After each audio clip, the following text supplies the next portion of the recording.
ప్రభునందు ప్రియ సహోదరులరా మరొకసారి ఈ వీడియో ద్వారా గతంలో సండే స్కూల్ టీచర్స్ ఏ విధంగా పిల్లలను సరైన రీతిలో వారికి నేర్పించాలనే అంశాల్లో మనం విన్నాం. గత వీడియోలో చూసాం. దానికి కొనసాగింపుగా ఈరోజు కూడా మిగిలిన సంగతులు మనం చూస్తాం. సండే స్కూల్ ఎవరు ప్రారంభించారు అనే విషయాల్ని మనం గత క్లాసులో మనం విన్నాం.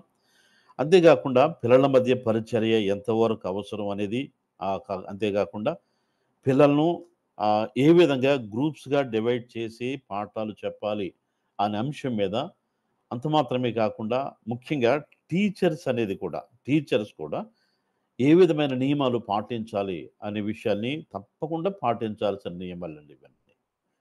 కాబట్టి ఇవన్నీ కూడా మనం పాటిస్తూ పిల్లల మీద శ్రద్ధ కలిగి దేవుని వాక్యాన్ని వారి బాల్య వయసులో నేర్పించడానికి మనం అందరం ప్రయాసపడాలి.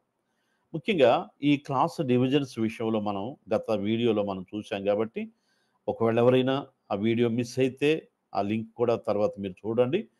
బిగినర్స్ ప్రైమరీ ఈ క్లాస్ పిల్లలు వారి గమనం ఎంతసేపు వారు వాక్యం వింటారు, వారికి ఏ విధమైన పాఠాలు అందించాలి అనేది గత వీడియోలో మనం విన్నాం.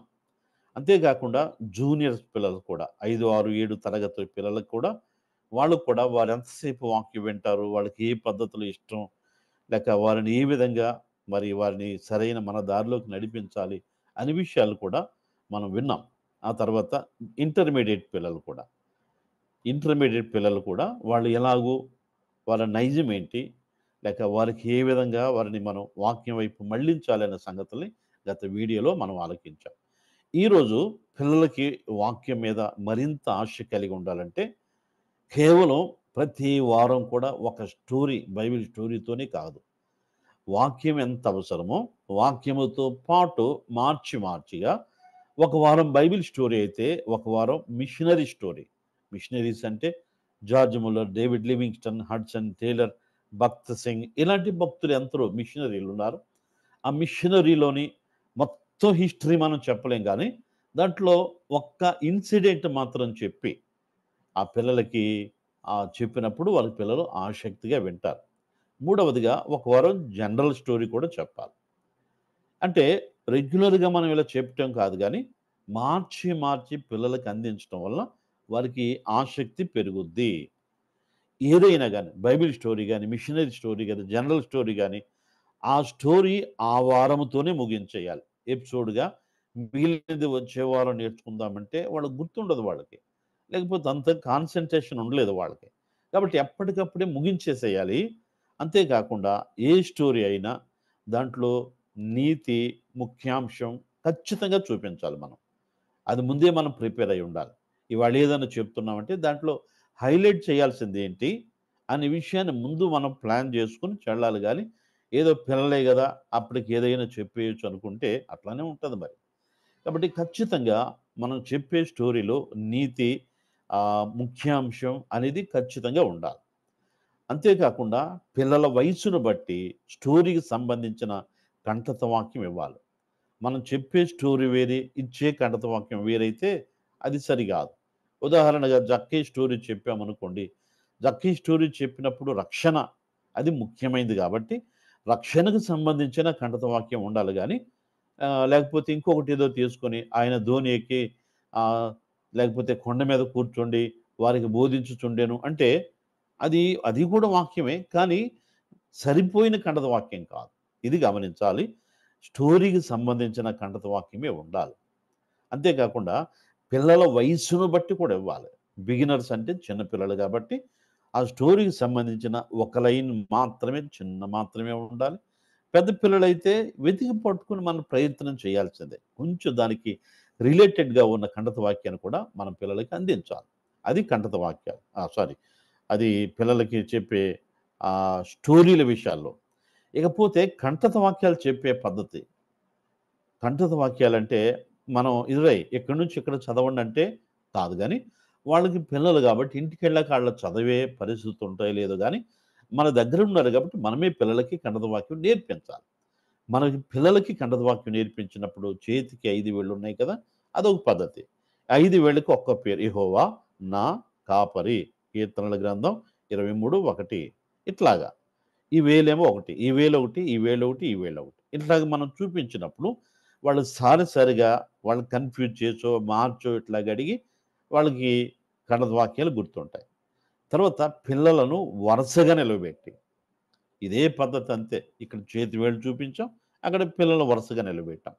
మూడవదిగా first line, second line, third line. అంటే పిల్లలు లేవక్కర్లేదు గానీ, ఫస్ట్ లైన్ అంతా ఒక మాట, సెకండ్ లైన్ అంతా ఒక మాట, థర్డ్ లైన్ అంతా ఒక మాట. అలా సారిగా చెప్పించి ఫస్ట్ లైన్ అన్నప్పుడు వాళ్ళకి ఏమిచ్చామో అదే చెప్తారు. థర్డ్ లైన్ అన్నప్పుడు వాళ్ళకి ఏమిచ్చామో అదే చెప్తారు. అదొక పద్ధతి. తర్వాత సిట్టింగ్, స్టాండింగ్. ఏ పిల్లలు ఒక్కొక్క మాటకి నిలబడతారు. ఇంకొక మాట కూర్చుంటారు. ఇంకో మాటకి నిలబడతారు. ఇంకొక మాట కూర్చుంటారు. పిల్లలు కాబట్టి వాళ్ళకి అలసిపోరు వాళ్ళు. హుషారుగా ఉంటారు. తర్వాత బోర్డ్ మీద గాని, చార్ట్ మీద గాని రాసి కూడా వాళ్ళకి చూపించొచ్చు. తర్వాత సౌండ్ చేసి, సౌండ్ లేకుండా అంటే గట్టిగా అరవటం, నెమ్మదిగా చెప్పటం. ఒక్కొక్క మాట మనం చెప్పాలి. అరే! నేను గట్టిగా చెప్తాను. మీరు నెమ్మదిగా చెప్పాలి. మీరు నెమ్మదిగా చెప్పాలి. నేను గట్టిగా చెప్తాను. ఇట్లాగన్నప్పుడు పిల్లలు అదొక ఆటగా సారిగా చెప్పటం వలన వాళ్ళకి అది గుర్తుండిపోదు. తర్వాత ఈ ఖండిత వాక్యాలు చెప్పే పద్ధతులు ఇవి మాత్రమే అని నేను చెప్పటం లేదు గానీ, శాంపుల్‌గా నా టైం కోసం ఇవి చెప్పాను గానీ, ఇంకా అలాగ ఆలోచిస్తే గనక పిల్లలకి అనేకమైన పద్ధతులు ఖండిత వాక్యాలున్నాయి. అలాగ చెప్పాలి. స్టోరీ ఎంత ప్రాముఖ్యమో ఖండిత వాక్యం కూడా అంతే ప్రాముఖ్యమే. ఓకే. ఆ తర్వాత పిల్లలకి ప్రతి వారం మనం చేయించలేం గానీ, పిల్లలకి బోర్ లేకుండా అప్పుడప్పుడు ఇండోర్ గేమ్స్ అనేవి తప్పకుండా చేయాలి. బయటికెళ్ళి మనం ఆడించక్కర్లేదు గానీ, పిల్లలకి అప్పుడప్పుడు కూడా ఇండోర్ గేమ్స్ అంటే దాంట్లో ఒకటి క్విక్ రిఫరెన్స్ అంటే మనం ఒక రిఫరెన్స్ చెప్తాం. వెంటనే తీసి ఎవరైతే చదువుతారో వాళ్ళకి మార్కులేయటం. అదొకటి. పిల్లలు వెంటనే చదువుతారు. వాళ్ళకి తీయటం కూడా బైబిల్ తీయటం అలవాటవుతారు. రెండవది రిఫరెన్స్ చెప్పి దాంట్లో ఉన్నదాన్ని చేయటం. మనం వచ్చినది చెప్తాం. దాంట్లో వాళ్ళు ఏడ్చారని ఉందనుకోండి, ఏడుస్తా ఇక్కడికొచ్చి. వాళ్ళు నవ్వారంటే నవ్వుతారు. వాళ్ళు కోపగించుకున్నారన్న మాట ఉందనుకోండి దాంట్లో, వాళ్ళు ఇక్కడికొచ్చి కోపగించుకున్నట్టుగా మొఖం పెట్టాలి. అలాగూ కొన్ని రిఫరెన్స్ మనం చెప్పినప్పుడు, దాంట్లో వెంటనే తీసి చదవటం, చదివిన వెంటనే దాంట్లో ఉన్నది గ్రహించి, ఇక్కడికొచ్చి దాన్ని చెయ్యాలి. అదొక పద్ధతి. అది పిల్లలు హుషారుగా ఉంటారు. తర్వాత మనం వాడే టీ కప్స్ ఉన్నాయి కదా! పేపర్ కప్స్ ఉన్నాయి కదా! దాని వెనకాల బైబిల్ పుస్తకాలనే కాదు, ఒకవేళ 12 మంది శిష్యులున్నారు కదా! ఆ 12 మంది శిష్యులతో పాటు యెహోషువ, మోషే, అబ్రహాం, ఇస్సాకు ఇలాగ మిక్స్ చేసి కలిపేసిన తర్వాత, అరే! దీంట్లో అన్ని వ్యక్తుల, భక్తుల పేర్లున్నాయి నాన్న. మీరేం చేస్తారంటే, యేసు ప్రభు శిష్యులెవరో వేరు చేయండి అంటే, వాళ్ళు ఈజీగా వేరు చేస్తారు. ఉదాహరణ యెహోషువ ఉందనుకో, వాళ్ళకి డౌట్ వస్తది కొంతమందికి. యెహోషువ శిష్యుడా? ఏం చేయాలి? అప్పుడు వాళ్ళకి తెలిసిపోదు వాళ్ళకి. ఓకేనా? ఆ తర్వాత పాత నిబంధన భక్తులు గాని, పుస్తకాలు గాని, కొత్త నిబంధన భక్తులు గాని, పుస్తకాలు గాని. అంటే మన పిల్లలు వరుసగా నిలవబెట్టి, ఈ పక్కనేమో పాత నిబంధన, ఆ పక్కనేమో కొత్త నిబంధన.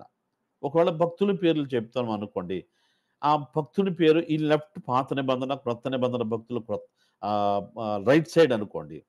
ఇప్పుడు మనం పేరు చెప్పిన దాన్ని బట్టి ఎటు వాళ్ళు జంప్ అవుతారనేది చూడాలి. పాత నిబంధన చెప్పినప్పుడు కొత్త నిబంధన వైపు జరిగారనుకోండి వాళ్ళు ఔట్. కాబట్టి అదొక ఆశగా ఉంటది. అలాంటి సంగతులు మనం క్విక్ రిఫరెన్స్ ద్వారా లేక ఇలాంటి గేమ్స్ ద్వారా ఇంకా అలాంటివి ఆలోచించి చూడండి. అలాంటివి కూడా మనం చేయొచ్చు. తర్వాత ఈ ఇయన్నీ కూడా మనం గంటలు చేయకూడదు గానీ, మనం టైమ్ అలాట్‌మెంట్ అనేది తప్పకుండా పాటించాలి. ఓకేనా? ఆ టైం అంటే పిల్లలు రాగానే మనం ముందు విన్నట్టుగా వాళ్ళ పరిచయాలు మాట్లాడిన తర్వాత లైన్ అప్ చేయటం. అంటే పిల్లల్ని సరిగ్గా కూర్చున్నారా లేదా చూడటం. అందరూ ముందు క్రమశిక్షణ నేర్పించాలి వాళ్ళకి. 5 నిమిషాలు టైం తీసుకోండి. తర్వాత కూర్చున్న తర్వాత ఓపెనింగ్ ప్రేయర్ 2 నిమిషాల్లో అయిపోవాలి. ఆ తర్వాత పాటలు 15 నిమిషాలు, కోరస్ 15 నిమిషాలు, లెసన్స్, క్లాసెస్ 20 నిమిషాల లోపే అయిపోవాలి. తర్వాత మెమరీ వర్స్ 5 నిమిషాలు. ఆఫరింగ్స్ 5 నిమిషాలు. క్లోజింగ్ ప్రేయర్ 5 నిమిషాలు. అంటే మీరనొచ్చు 5 నిమిషాల్లో చేయగలరా? మీరు చేస్తారా? అనొచ్చేమో గానీ, పిల్లలు గాబట్టి వాస్తవంగా వాళ్ళు కంట్రోల్ చేసుకోవటానికి టైం సరిపోదు. ఈ టైం అనేది మనం నిజంగా చేయలేం గానీ, నేనేంటున్నాను, ఈ టైంకి మాక్సిమం మనమంత యాక్టివ్‌గా ఉండాలి. ఆ టైంలోనే మనం ముగించడానికి ప్రయత్నం చేయాలి. అది మనం చేసుకోవాలి. కాబట్టి ఈ విషయాలన్నీ కూడా సండే స్కూల్ టీచర్స్‌కి ప్రయోజనకరంగా ఉండాలని ఆశించి మీ కొరకు సిద్ధం చేశాం. ఈ విషయాలు ఒకవేళ మీరు ఇంకా మిషనరీ స్టోరీస్ గాని, పిల్లలకి చెప్తున్నాను గదా! అవి గాని, మరి ఇంకేదైనా అంశాలు ఏమైనా మీకు కావాల్సొస్తే, ఈ ఫిలిప్ రాజ్ అనే నా ఛానెల్‌ను సబ్స్క్రైబ్ చేసుకోండి. దాంట్లో మీరు వివరంగా మేము చేసినవన్నీ మీరు చూడటానికి అవుతుంది. కాబట్టి తప్పకుండా మీరు ఈ ఛానెల్‌ని సబ్స్క్రైబ్ చేసుకొని, మరిన్ని సంగతులు మీరు వినాలని నేను కోరుతా ఉన్నాను. ఇంతకుముందు విన్న సంగతి కూడా వీడియో కూడా ఒకవేళ మీకు అది దొరక్కపోతే గనక నా నంబర్‌కి మెసేజ్ పెట్టండి. తప్పకుండా మీకందరికి సంగతులను అందిస్తాం. దేవుని కృప మనందరికి తోడై ఉండి, ప్రభువు మనకు అప్పగించిన పనిని సరిగా చేయటానికి ప్రభువు మనందరికీ సహాయం చేయును గాక.